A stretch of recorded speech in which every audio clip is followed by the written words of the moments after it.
सबसे पहले हम टैरिफ वाली टेंशन का विश्लेषण करेंगे। आज शाम को राष्ट्रपति डोनाल्ड ट्रंप ने ऐलान किया कि वो 1 अगस्त से भारत पर न सिर्फ 25% टैरिफ लगाएंगे बल्कि भारत से उसके निर्यात पर अलग से पेनल्टी भी वसूलेंगे। ये भारत के लिए शाम का समय था, लेकिन अमेरिका में सुबह सुबह का वक्त, जहां पर आज डोनाल्ड ट्रंप ने यह ऐलान कर दिया। उन्होंने ट्रूथ सोशल पर एक पोस्ट के जरिए इस फैसले की 3 बड़ी वजह बताई है। पहली वजह, भारत उनके लिए मित्र देश है, लेकिन भारत अमेरिका पर बहुत ज्यादा टैरिफ यानी टैक्स लगाता है। दूसरा, जब दुनिया चाहती है कि यूक्रेन युद्ध के कारण रशिया के साथ व्यापार बंद कर दिया जाए, तब भारत रशिया से हथियार और कच्चा तेल दोनों खरीद रहा है। तीसरी बात उन्होंने ये कही कि भारत से नाखुश है, इसीलिए 1 अगस्त से भारत को अपने सभी निर्यात पर 25% का टैरिफ देना होगा, अलग से पेनल्टी यानी दंड भी चुकाना होगा। राष्ट्रपति ट्रंप ने पहली बार 1 अप्रैल से पूरी दुनिया पर रेसिप्रोकल टैरिफ लागू करने की घोषणा की थी। इसका मतलब यह होता है कि जो देश अमेरिका के सामान पर जितना टैक्स लगाएगा, उतना ही टैक्स अमेरिका भी उस देश पर लागू कर देगा। पहली बार 2 अप्रैल 2025 को राष्ट्रपति ट्रंप ने भारत पर 26% का टैरिफ लगाया था, लेकिन बाद में पहले इसे 9 जुलाई तक टाला गया, फिर इसे 1 अगस्त तक के लिए स्थगित किया गया। राष्ट्रपति ट्रंप ने कहा था कि अगर 1 अगस्त तक भारत ने अमेरिका के साथ कोई ट्रेड डील नहीं की तो वो इस डेडलाइन को आगे नहीं बढ़ाएंगे, और आज वही हुआ है। यहां राष्ट्रपति ट्रंप ने यह स्पष्ट नहीं किया कि भारत के सभी सामानों पर 25% टैरिफ लगेगा या पहले की तरह कुछ सामान पर 10% का बेसलाइन टैरिफ होगा और बाकी के सामान पर, सेवाओं पर 25% टैरिफ होगा। इसके अलावा भी यह भी स्पष्ट नहीं है कि राष्ट्रपति ट्रंप भारत पर किस तरह की पेनल्टी लगाएंगे। बस लिख दिया। क्या अब ऐसा हो सकता है कि भारत अमेरिका के बाजार में जो सामान बेचेगा उस पर 25% टैक्स टैरिफ के रूप में लगेगा और ऊपर से कुछ और टैक्स पेनल्टी के रूप में लगेगा? अगर ऐसा होता है तो भारत को आर्थिक मोर्चे पर बड़ा नुकसान होगा। साल 2023-24 जब अमेरिका ने भारत को 3,49,000 करोड़ रुपए का निर्यात किया था और भारत ने अमेरिका को 6,42,000 करोड़ रुपए का निर्यात किया। इसका मतलब यह है कि अमेरिका को लगभग 3 लाख करोड़ रुपए का व्यापार घाटा हुआ था। अमेरिका को व्यापार का घाटा हुआ था, ट्रेड डेफिसिट कहते हैं हम इसे। आप इसे ऐसे समझिए कि अमेरिका हमसे ज्यादा सामान खरीदता है और हमें कम सामान बेचता है, और ऐसा करने से उसे इस व्यापार में फायदा नहीं बल्कि घाटा होता है। लेकिन अब अमेरिका ने तय किया है कि वो भी भारत पर ज्यादा टैक्स लगाएगा जिससे ये घाटा कम हो सके, और अगर ऐसा हुआ तो भारत के लिए अच्छी खबर नहीं होगी। भारत अमेरिका को सबसे ज्यादा 2 व्हीलर्स और 4 व्हीलर्स गाड़ियों के पार्ट्स, निर्माण मशीनें, textile, food processing, packaging machines जैसे इंजीनियरिंग प्रोडक्ट्स निर्यात करता है, जिससे हम 1.5 लाख करोड़ रुपए की आमदनी होती है। इसके बाद Bharat mobile phone, tablet, laptop, desktop, monitor, keyboard, mouse जैसे सामान निर्यात करता है, जिनसे 87,000 करोड़ रुपए की आमदनी होती है। इसके बाद 85,000 करोड़ रुपए की गोल्ड ज्वेलरी, सोने के गहने, पॉलिश्ड डायमंड, हाथ से बने आभूषण निर्यात करता है। फिर 75,000 करोड़ रुपए की दवाइयां हैं, मेडिकल उपकरण निर्यात करता है, और आखिर में हमारे किसान भी लगभग 50,000 करोड़ रुपए की सब्जियां, फल, दालें अमेरिका को बेचते हैं। लेकिन अब 25% टैरिफ लगने से यह सारा सामान अमेरिका में महंगा हो जाएगा, और इससे भारत के किसानों, व्यापारियों, कामगारों, मजदूरों को नुकसान होगा। और भी आसान भाषा में इसको आपके लिए समझाएं तो अभी अमेरिका में भारत से निर्यात हुआ कोई सामान 100 रुपए का बिकता है तो वो 25% टैरिफ के बाद 125 रुपए का हो जाएगा, और जब भारत का सामान महंगा होगा तो इसकी मांग कम हो जाएगी। मांग कम होगी तो निर्यात कम हो जाएगा। निर्यात कम होगा तो भारत में जो लोग अब तक अपना सामान अमेरिका के बाजार में बेच रहे थे उनकी मुश्किलें बढ़ेंगी, नौकरियां, व्यापार, सब पर असर पड़ेगा। अब ज्यादातर लोगों के मन में यह सवाल है कि अगर ट्रेड डील से इस रेसिप्रोकल जो टैरिफ है उसको टाला जा सकता था तो ये ट्रेड डील क्यों नहीं हुई? यहां आपको यह बात याद रखनी होगी कि ये ट्रेड डील अमेरिका के लिए भी जरूरी थी। वो चाहता था ये जल्दी से हो जाए। अगर अमेरिका ने भारत के सामान पर 25% टैरिफ लगाया है तो इससे अमेरिका में ही महंगाई बढ़ने वाली है, और वहां लोगों का कॉस्ट ऑफ लिविंग यानी रोजमर्रा के जीवन के लिए जो खर्च चाहिए वो बढ़ सकता है। इसीलिए अमेरिकी भी इस वक्त डोनाल्ड ट्रंप से बहुत परेशान है। वो हर देश को ट्रेड की धमकी, टैरिफ बढ़ाने की धमकी, ये सब तो देते हैं। चीन तक के साथ किया था ना, फिर क्या हाल हुआ। लेकिन जैसे ही चीजें ज्यादा टैरिफ के साथ बोलेंगे, वो चीजें अमेरिकियों को महंगे दाम पर खरीदनी होंगी। लेकिन महंगाई की आशंका के बावजूद अमेरिका ने फिर भी ये जोखिम इसलिए उठाया क्योंकि उसे लगता है कि जब वो भारत के सामान पर 0 से 3% का टैरिफ लगाता है तो भारत उसके सामान पर 80% तक टैक्स क्यों लगाता है। ये ट्रंप बार बार शुरू से, जब से वो इस बार सत्ता में आए हैं, यही बात दोहराते रहते हैं कि हमसे तो इतनी टैरिफ वसूलते हैं। भारत ही 80% टैरिफ लगाता है अमेरिका के सामानों पर, लेकिन उन्हें मिलता है सिर्फ 3% तक। टैरिफ की इसी गुत्थी को सुलझाने के लिए भारत और अमेरिका के बीच ट्रेड डील पर बात शुरू हुई, लेकिन दावा है कि कुल 5 वजहों से यह डील फाइनल नहीं हो पाई। यह कारण बहुत दिलचस्प है। इसके पीछे पहला बड़ा कारण था डेयरी उद्योग। अमेरिका चाहता था कि उसकी डेयरी कंपनियों को भारत में प्रवेश की इजाजत मिले, लेकिन भारत इसके लिए तैयार नहीं। भारत की दलील यह थी कि अमेरिका में डेयरी प्रोडक्ट्स के लिए गायों को नॉन वेजिटेरियन डाइट दी जाती है, जो भारत की आस्था के खिलाफ है। नॉन वेजिटेरियन डाइट का मतलब क्या है? वो इसका मतलब है कि अमेरिका में गाय, भैंस, दूसरे मवेशियों को ऐसा चारा दिया जाता है जिसमें चिकन, पोर्क जो सूअर है उसका, मछली, घोड़े, यहाँ तक कि कुत्ते और बिल्ली के अवशेष भी होते हैं, और ऐसा प्रोटीन की मात्रा बढ़ाने के लिए किया जाता है। अमेरिका इन गायों और भैंस के दूध को नॉन वेजिटेरियन मिल्क कहता है और वो इसे भारत के बाजार में बेचना चाहता है, लेकिन भारत ने ऐसा करने से साफ इनकार कर दिया।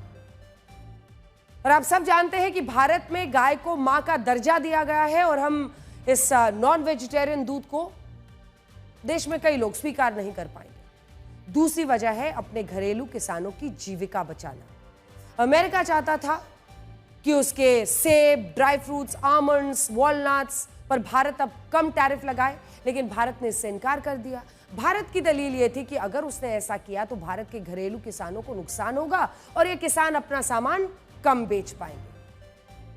उदाहरण के लिए आप खुद सोचिए कि अगर आपको वॉशिंगटन एप्पल 200 रुपए किलो में मिलेगा और कश्मीरी एप्पल 250 रुपए किलो, तो आप अपने देश का कश्मीरी एप्पल खरीदेंगे या आप वॉशिंगटन एप्पल खरीदेंगे?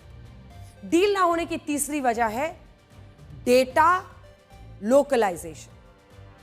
ये देखिए, इस वक्त भारत में अमेरिका की जितनी भी कंपनियां काम कर रही हैं, वो भारत का डेटा देश के बाहर स्टोर करके रखना चाहती हैं, जबकि सरकार का कहना है कि अगर डेटा भारत के लोगों का है तो अमेरिका की सभी कंपनियों को इस डेटा को यहीं स्टोर करके रखना चाहिए, जिस पर अमेरिका राजी नहीं हुआ और ये डील नहीं हो पाई। चौथी वजह, भारत ने अमेरिका के मेडिकल उपकरणों पर एक कैप या लिमिट लगाई हुई है, जिसका मतलब यह है कि अमेरिका उसी लिमिट तक कुछ भी मेडिकल उपकरणों को भारत में बेच सकता है। उसके बाद उसे इन उपकरणों को बेचने की इजाजत ही नहीं है। लेकिन अब अमेरिका इस लिमिट को भी हटवाना चाहता है, जिस पर भारत तैयार नहीं हुआ और यह डील फाइनल नहीं हो पाई। और पांचवा कारण, बड़ा कारण, विदेशी निवेश, जिसमें अमेरिका चाहता था कि भारत अमेरिकी कंपनियों के लिए निवेश को आसान बनाए, जबकि भारत का कहना था कि वो ऐसा करने के लिए तैयार है, लेकिन इसके साथ ही वो अपने बाजार, घरेलू व्यापारियों, अपने निवेशकों को भी सुरक्षित रखना चाहता है, उनको एक सिक्योरिटी नेट देना चाहता है। नटशेल में अगर हम आपको पूरी खबर समझाएं तो जब भारत ने अमेरिका की गैर वाजिब शर्तों को मानने से इनकार कर दिया और यह कहा कि अगर ट्रेड यूनिलैटरल होगा, यानी सिर्फ एक तरफा और अमेरिका के पक्ष में होगा, तो भारत ऐसे में ट्रेड डील नहीं कर पाएगा। और यही बात शायद राष्ट्रपति ट्रंप को पसंद नहीं आई। उन्होंने भारत पर न सिर्फ 25% का टैरिफ लगा दिया, बल्कि यह भी कहा कि वो ट्रेड डील नहीं करने के लिए भारत पर उल्टा पेनल्टी लगाएंगे। हालांकि इस पर भारत सरकार का भी बयान आया है और हमारे वाणिज्य और उद्योग मंत्रालय ने कहा है कि सरकार ने द्विपक्षीय व्यापार पर अमेरिकी राष्ट्रपति के बयान का संज्ञान लिया है और सरकार इसके प्रभावों का अध्ययन कर रही है। सरकार हमारे किसानों, उद्यमियों, सूक्ष्म, लघु एवं मध्यम उद्योगों यानी एमएसएमईज के कल्याण की रक्षा और प्रोत्साहन को सर्वोच्च प्राथमिकता देती है। राष्ट्रपति ट्रंप के इस फैसले से अमेरिका में भारत का सामान महंगा हो जाएगा। भारत की pharma companies, electronic companies, textile companies, किसानों को नुकसान होगा। अमेरिका को भारत का निर्यात घटा तो डॉलर के मुकाबले रुपया और कमजोर हो जाएगा, और अगर भारत में डॉलर कम आया तो हमारे विदेशी मुद्रा भंडार यानी फॉरेन रिजर्व्स पर भी इसका बुरा असर पड़ेगा। यानी कुल मिलाकर ये टैरिफ की टेंशन भारत के लिए अच्छी खबर नहीं।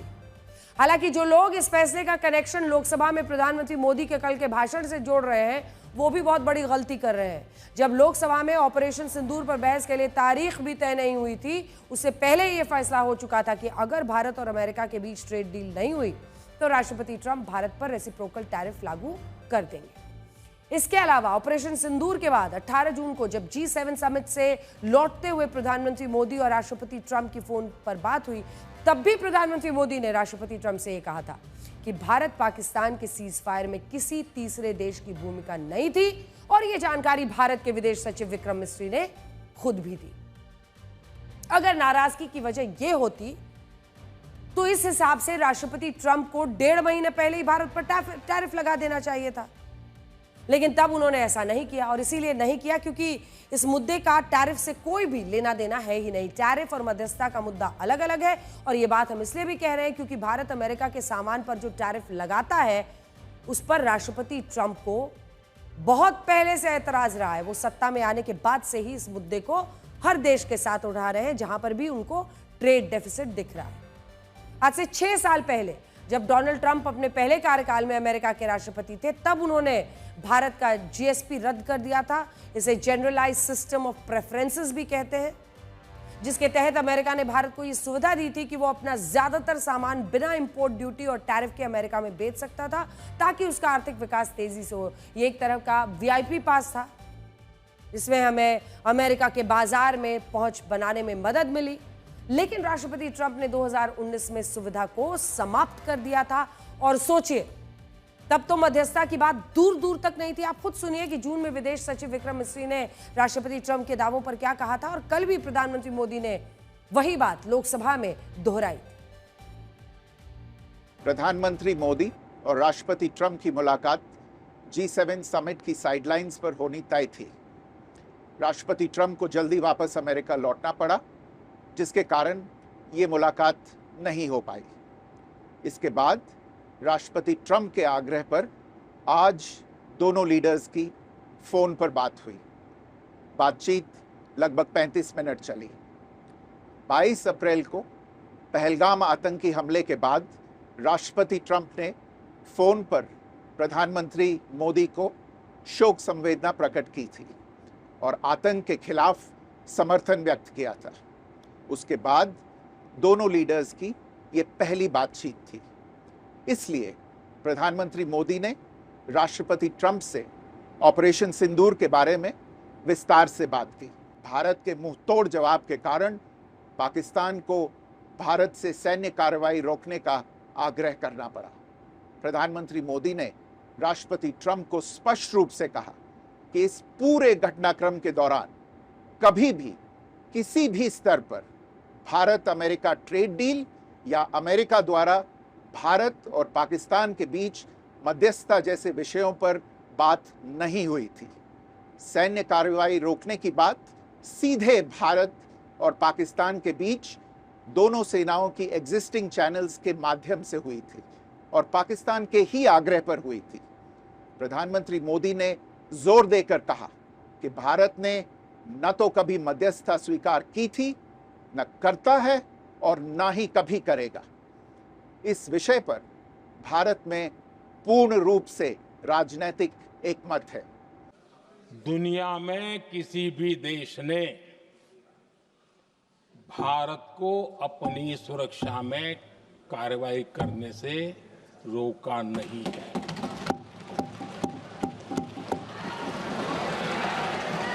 दुनिया के किसी भी नेता ने भारत के ऑपरेशन रोकने के लिए नहीं कहा।